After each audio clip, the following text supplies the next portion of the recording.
Focus on Headline.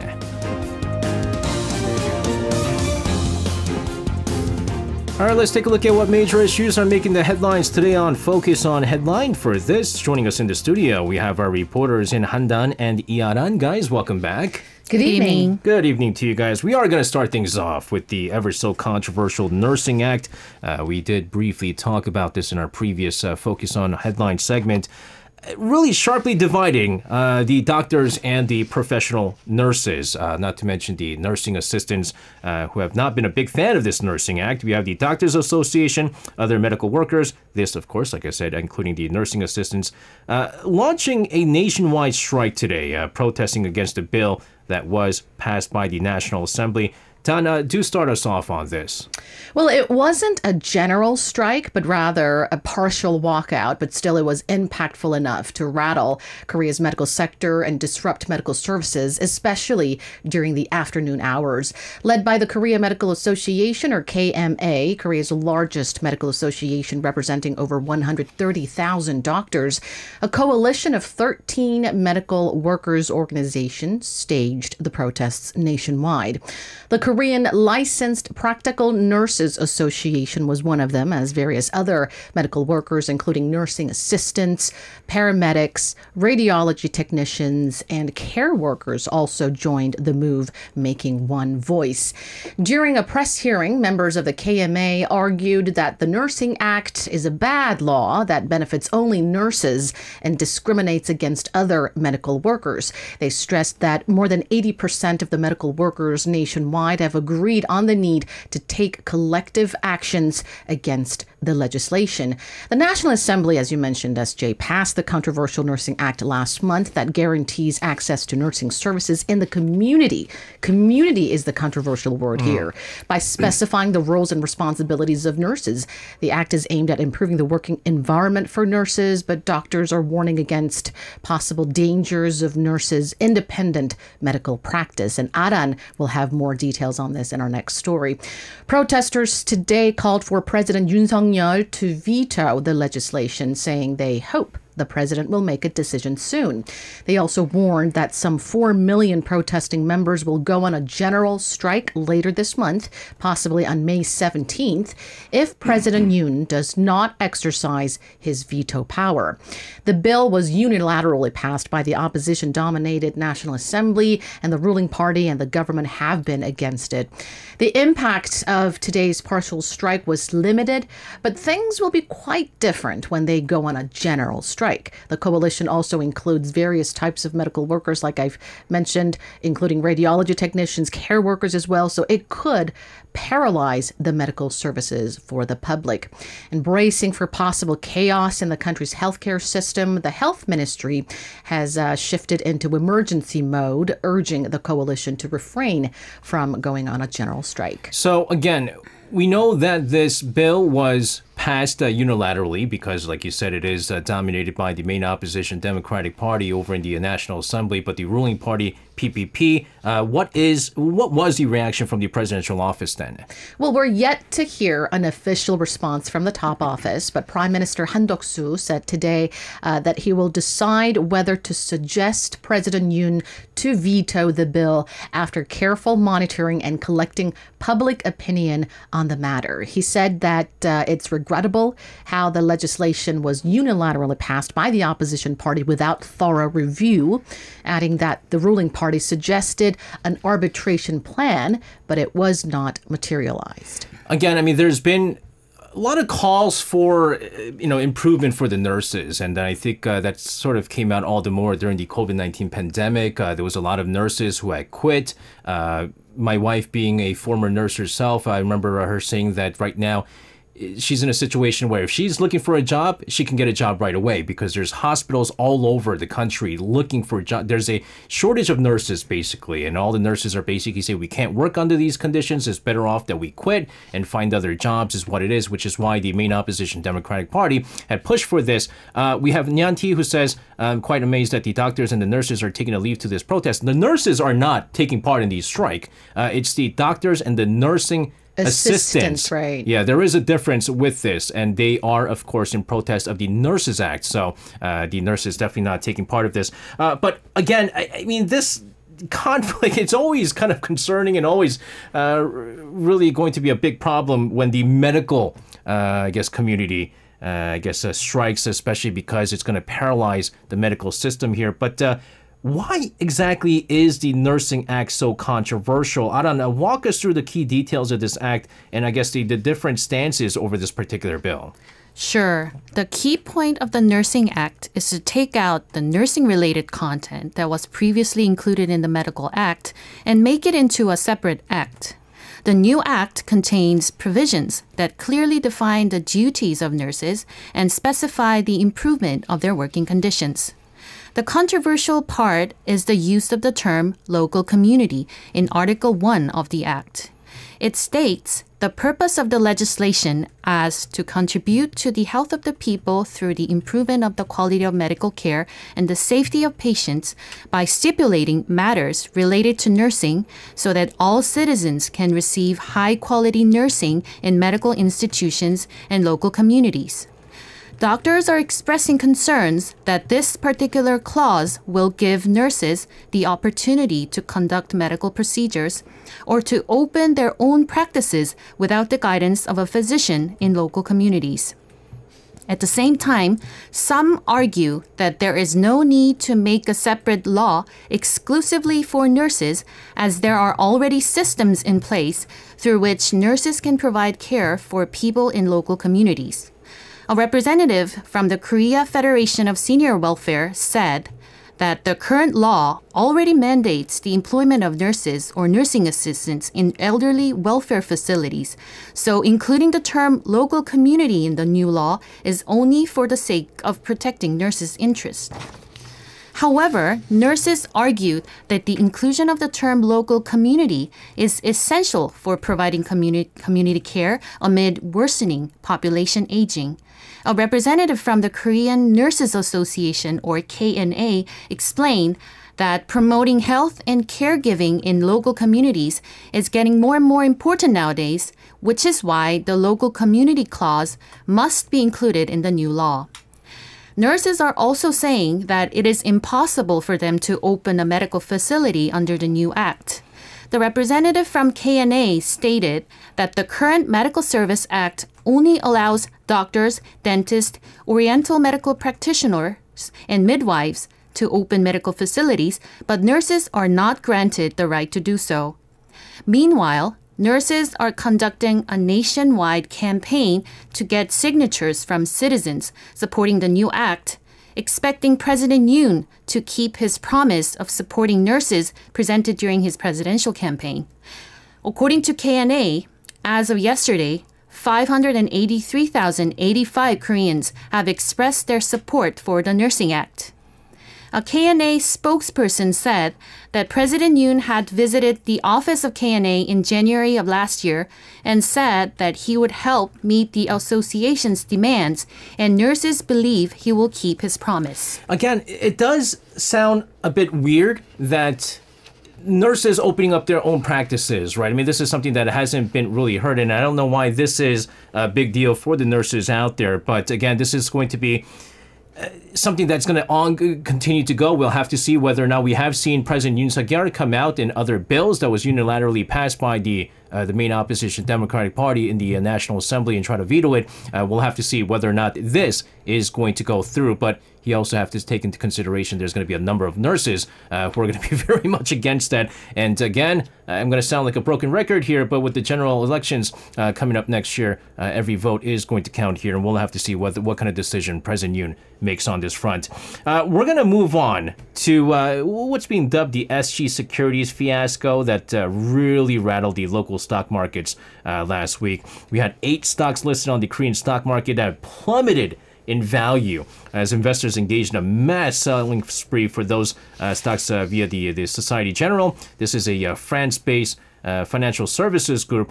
We talked about a lot of these stocks that have gone minus 30% for 3 days, 4 days, and a lot of people lost money on this. Regulators are now launching a probe into this case amid the growing speculations of this stock price manipulation.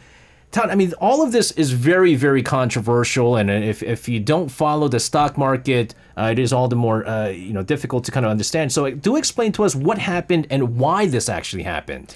So on April 24th, which is last Monday, Societe Generale, a France-based investment bank, sold massive amounts of stocks of 8 listed companies, including Seoul Gas, Taesong Holdings, Samcheolli Bicycles, and Daewoo Investment and Holdings. And these companies quickly lost value, hitting lower daily limits on price changes and losing over 7 trillion won in market cap at one point. These companies were highly unstable for most of the week. But by the end of the week, those stocks have somewhat stabilized.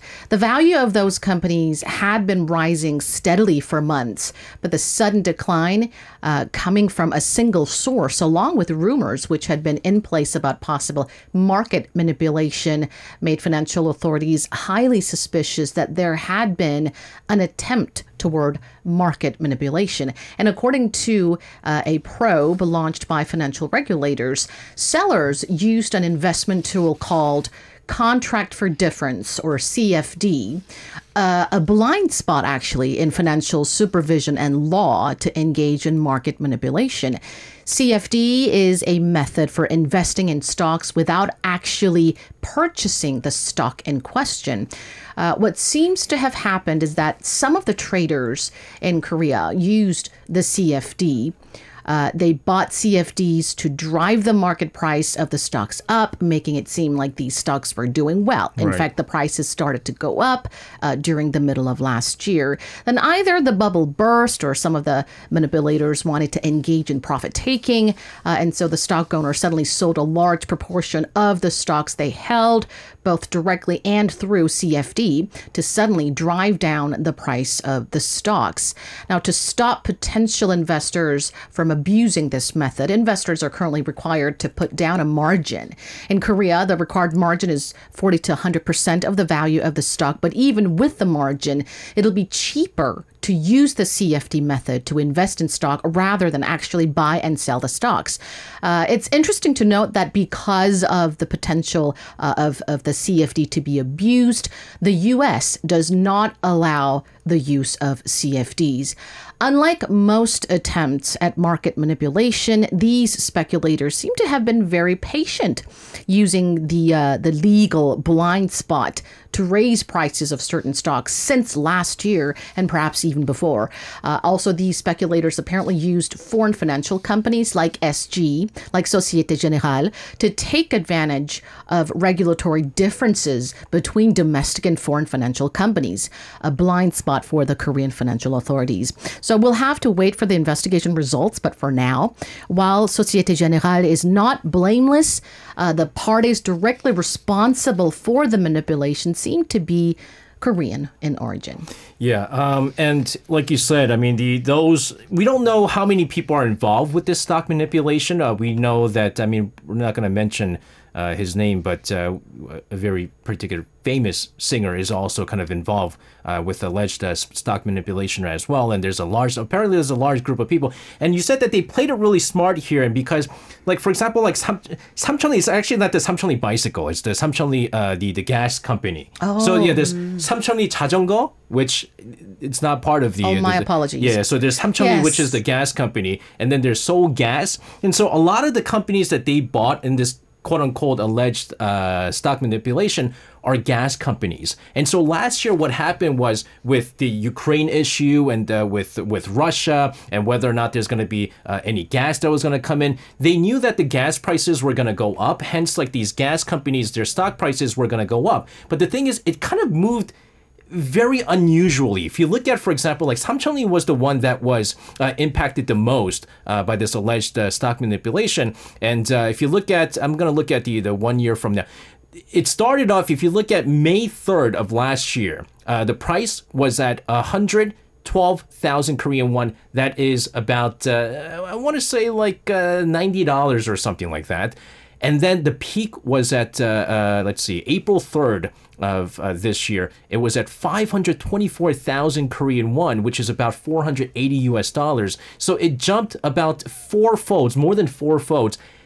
That's ridiculous. But a lot of people are saying that, well, it makes sense because there's a shortage of gas, natural gas, and so naturally so, a lot of people are going to pay more for the gases, and so these gas companies their stock prices are going to go up. And so again, it didn't look too suspicious, was what a lot of people are saying. But next thing you know, of course, all of this is apparently stock manipulation. A lot of people lost money on this. But speaking of CFD, the financial authorities here in Korea announced a plan to probe into the Kiwoom Securities. This is the major exchange that a lot of people have been using, which is believed to be behind the recent stock price manipulation scandal as well, particularly in its handling of the CFD trading. So, what exactly is the details of this? South Korea's financial regulator has launched an investigation into Kiwoom Securities on Wednesday in connection with the suspected stock price manipulation scheme that is believed to be behind the recent sell-off triggered by CFD trading by SG Securities. According to industry sources, the Financial Services Commission and the Financial Supervisory Service unveiled plans to investigate major securities, including Kiwoom, major securities firms, including Kiwoom, related to their CFD trading in a closed-door meeting with the National Assembly's Political Affairs Committee yesterday in response to the recent stock price manipulation scam. During the meeting, financial authorities acknowledged their failure to detect abnormal transactions regarding the recent crash and vowed to improve their monitoring systems. As part of the plan, the FSS will look into whether Kiwoom Securities followed individual professional investor requirements and regulations related to CFD, and whether its executives and employees were involved in the stock crash. They will also investigate whether Kim Ik-rae, the chairman of Dow Kiwoom Group, had any connections to the incident. It has been reported that Chairman Kim sold his Dow Data shares just before the stock prices plummeted, raising suspicions of Kim's involvement in the scandal. Earlier, the Financial Supervisory Service had asked brokerage firms to strengthen their risk management related to CFD accounts and to temporarily halt CFD services during a meeting with CFOs of brokerage firms late last month. The FSC and the FSS are also pushing for improvements to the overall CFD trading system. This is largely due to the rapid increase in the number of individual investors who engage in CFD trading, which is raising concerns about potential losses by such investors. According to an official, the financial authorities are considering enhancing transparency of CFD trading through such measures as balanced disclosure of CFD accounts while maintaining the current 40% margin requirements. They're also considering suspending CFD investments by individual professional investors for a while. As of the end of February this year, the CFD trading balance was 3.5 trillion Korean won, or $2.6 billion US dollars, up 52.5% from 2.3 trillion Korean won, or $1.7 billion US dollars at the end of last year. Again, this investigation is still ongoing, and they're again, and even with, this is why a lot of people don't trust. We already know that there was a lot of people who don't trust the cryptocurrencies because there was, obviously the Terra Luna crash was one thing, and the Doguan. A lot of people are like, oh, everyone's pulling the rug, and we can't trust, cryptocurrency, and everyone's going to go into this stock. But apparently, this happens in stocks as well, and it's all the more concerning when you have the chairman of the Kiwoom Group, Kim Ik-rae, allegedly being part of this, and obviously, if there's any signs that he sold off just before the big crash, there's going to be a lot of red flags into this. Again, not a lot of people have been named in regards to this so far, but there are some people saying that, a lot of experts are saying that this is a large group of people who are involved with this stock manipulation. So we'll continue to keep a close eye on this, and really going to scare off a lot of people who have been going back into the trading stocks once again. We're going to move on. Guys, this is going to be, back-to-back weeks, right? We had such a busy week because President Yoon Suk-yeol went over to Washington for his summit talks. and a state visit to Washington. And now we have this weekend, it's official. Japanese Prime Minister Fumio Kishida is going to be coming to Seoul this weekend. He's going to hold a summit with President Yoon. It is not considered a state visit. I believe it's going to be like a working visit, I believe. But this is reciprocating President Yoon's visit to Tokyo back in March. But as the two countries move to mend freight ties, there are some obstacles remaining between the two neighbors. Tan, you're going to fill us in on this. Sure. While the summit will likely focus on boosting security and economic ties, considerable attention is also being drawn to whether the remaining thorny issues between Seoul and Tokyo will be brought to the table. One of them is Japan's planned discharge of Fukushima nuclear wastewater into the Pacific Ocean. According to Yonhap News Agency, citing government sources, the issue will likely be touched upon during the summit, and Korea is expected to call for a Korea-Japan bilateral safety inspection. A multilateral task force is in operation led by the International Atomic Energy Agency, and South Korea is one of the team's 11 member nations. Right. The team has conducted 3 safety inspections so far last year and released joint reports. But the Korean government has reportedly been holding talks with Japan on the need to form a bilateral inspection team, as Korea will perhaps be the country most affected by the discharge plan, given the geographical closeness. The issue has a huge impact on Korea's public sentiment towards Japan, and there's a growing voice in Korea that Japan should show some sincerity in handling the Fukushima wastewater issue following Korea's strong push to resolve Japan's wartime forced labor. Speaking of which, whether Kishida will make any comments regarding the forced labor issue is another key point of his visit. Yeah, at the same time, I mean, a lot of people are also saying, I mean, Japan has already made it clear, right? They're going to release the wastewater, the contaminated wastewater, no matter what. It's just the timing of it. They were initially going to do it during the springtime, but a lot of people are saying that they're taking into consideration to have the G7 summit in Hiroshima in May, so they'll do it after May, and so it's going to be sometime after the G7 summit. But whether it be, you know, the previous Moon administration or the current Yoon administration, they have been sort of against the idea of Japan, again, releasing the contaminated water. But I think President Yoon, during his visit to Tokyo back in March, I think the only thing he said was, we just want some transparency, right? It wasn't like, we don't want you to release the contaminated water whatsoever. We just want some information, some transparent information and report that it is safe to go, because, again, there were times when Japan sort of hid some of the key information, like a leakage in one of their facilities and so forth. But again, the other big thing is, of course, apologies, sincere apology from Kishida in regards to some of the historic issues, which also a lot of pundits are saying that probably isn't going to come. But ahead of this visit by Prime Minister Fumio Kishida, the national security chiefs of Korea and Japan, they held talks today discussing ways to normalize and boost security cooperation against North Korea threats. Tanya, tell us more about this.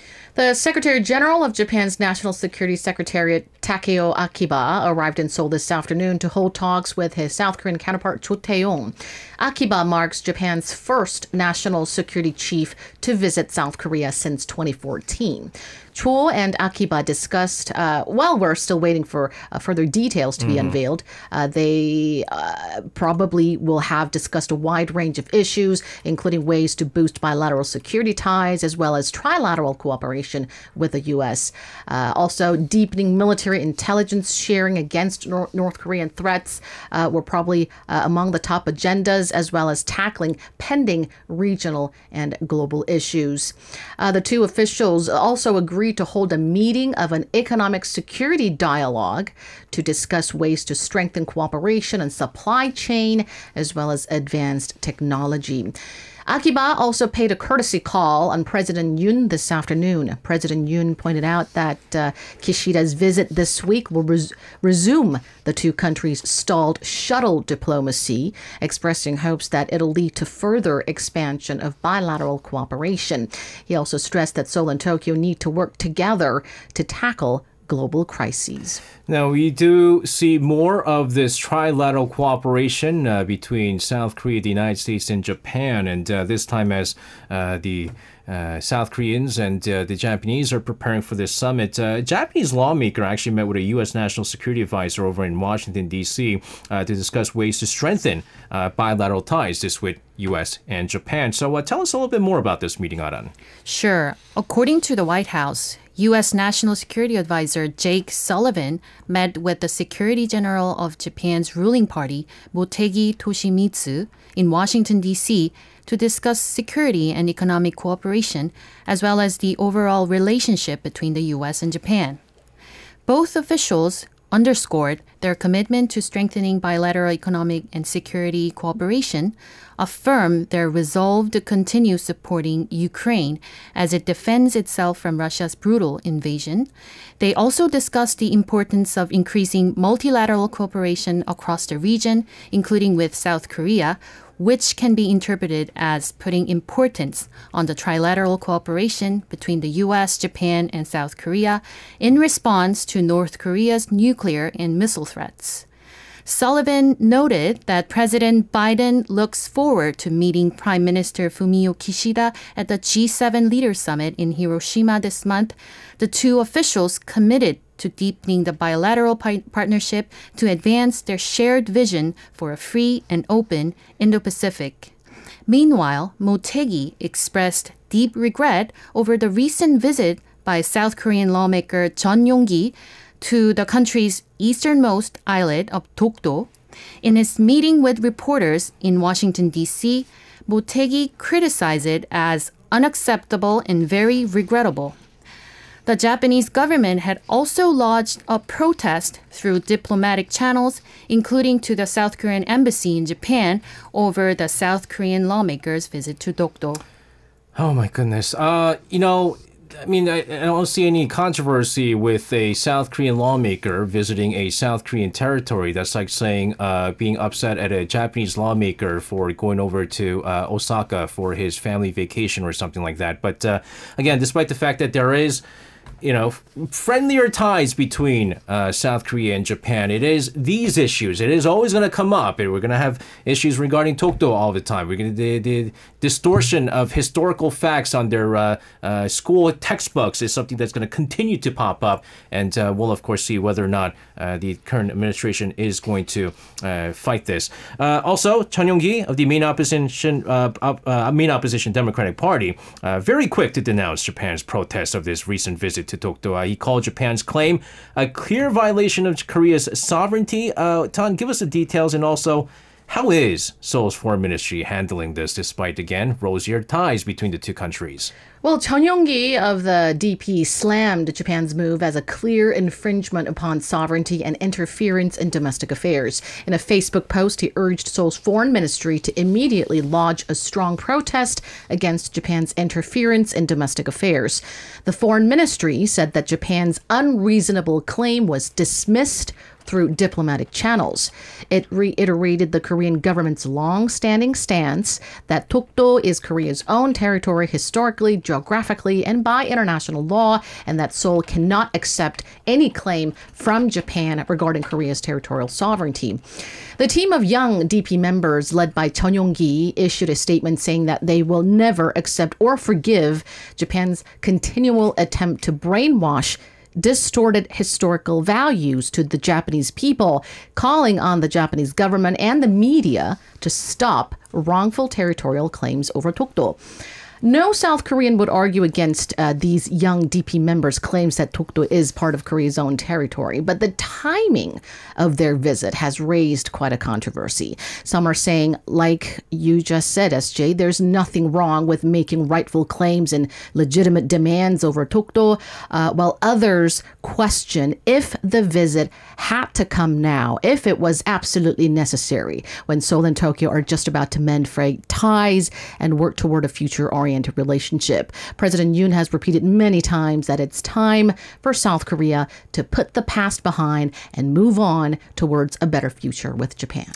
Again, well, and of course, his comments that he made with the Washington Post also irked a lot of people. But I mean, I don't understand the whole timing thing. I mean, then what is the right time to visit Dokdo? I mean, and again, it shouldn't be a controversy whatsoever that a South Korean lawmakers visit Dokdo. And again, this is the one thing that cannot be resolved despite anything that happens between the two countries here.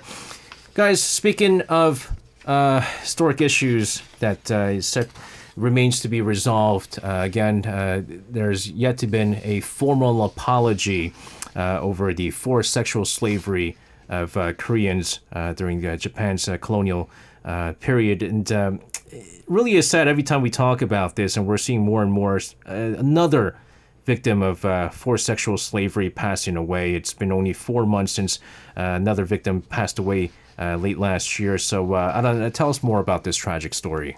Sure. According to the Ministry of Gender Equality and Family on Tuesday, another Korean woman who was forced into sexual slavery by Japan during World War II has died, bringing down the number of the country's registered surviving victims to 9. As you said, SJ, is that it has been only 4 months since the passing of a victim named Iok-sun in December of last year. Upon the request of the bereaved family, the Gender Equality Ministry decided not to disclose the identity of the deceased victim and the funeral procedure. The Gender Equality Minister Kim Hyun-suk said that it is heartbreaking to witness another victim pass away. The minister vowed to take care of the remaining survivors and continue to push ahead with campaigns in order to recover their honor and dignity. Of the 240 wartime sexual slavery victims currently registered with the government, 231 of them have passed away and only 9 survive, all of whom are in their 90s. It is estimated that up to 200,000 women, mostly from Korea, were forced to work in frontline brothels for Japanese soldiers during the war. We're going to quickly shift our focus over to North Korea this time because we're continuing to get these strong protests as the reclusive state has been, of course, heavily criticizing the Washington Declaration, which was adopted by the leaders of South Korea and the United States during President Yoon's state visit to the United States. Town, let's get the latest on this. Sure. The Rodong-Sinmun, the official newspaper of the North Korean Workers' Party, reported that North Korea's young students held what it called a revenge resolution meeting and conducted a scarecrow burning ceremony targeting the leaders of the U.S. and South Korea. It said the participants of the meeting held a burning ceremony to burn the scarecrows of the aggressors with a feeling of giving death to the heinous enemies.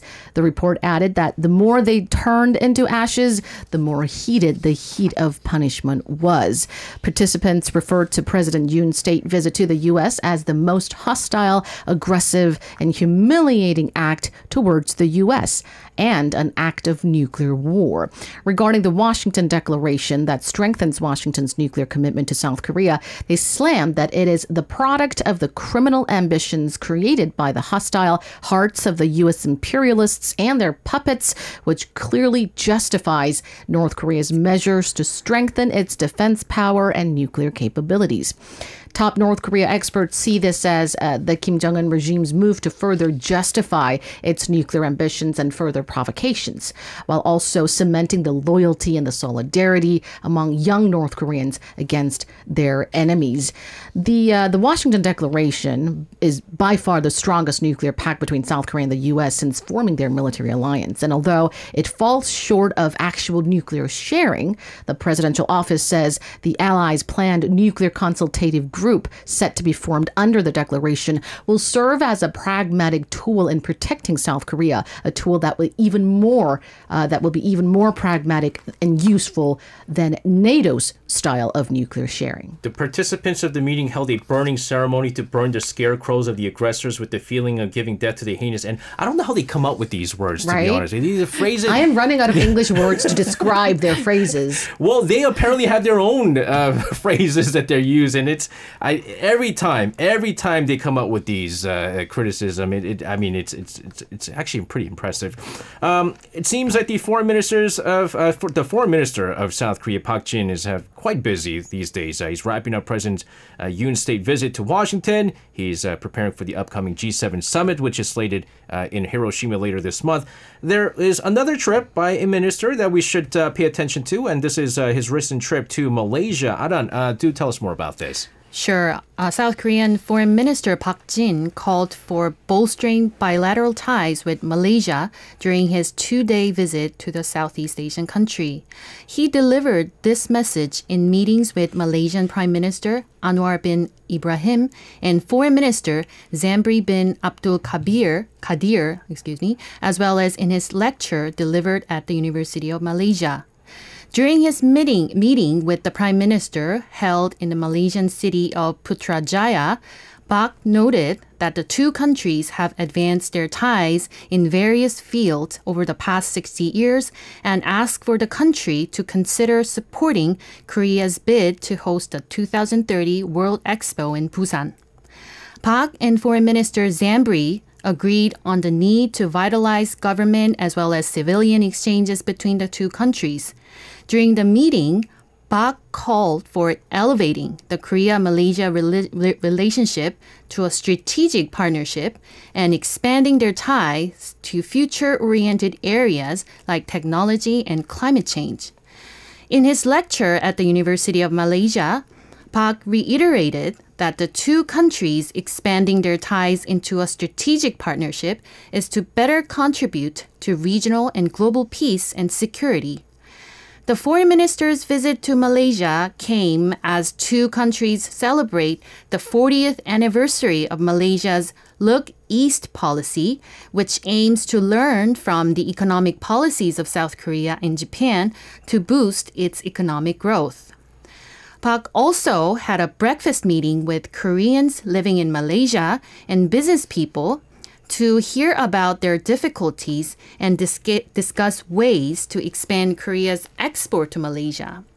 He argued that the Korean government, Korean residents in Malaysia, and companies should work as one team and enhance substantive cooperation with Malaysia. Park's itinerary also included his visit to the construction site of the Merdeka 118 building, a project undertaken by a Korean company. Once completed, the building will be 118 stories high and 679 meters tall, becoming the tallest building in Malaysia and the second tallest building in the world. I could tell that it's being undertaken by a Korean company. The Yuksan building, or the 63 building, is named that because it has 63 floors. So now they're doing the 118 building because it has 118 stories. Guys, thank you very much for your reports today. Have a safe rest of the night, and we'll see you guys again. Thank you so much. You can listen to Korea Now with me, SJ Lee, by downloading the Arirang radio application or tune in online by visiting www.arirangradio.com. So make sure you tune in Mondays through Fridays, 6 p.m. to 8 p.m. Korea time.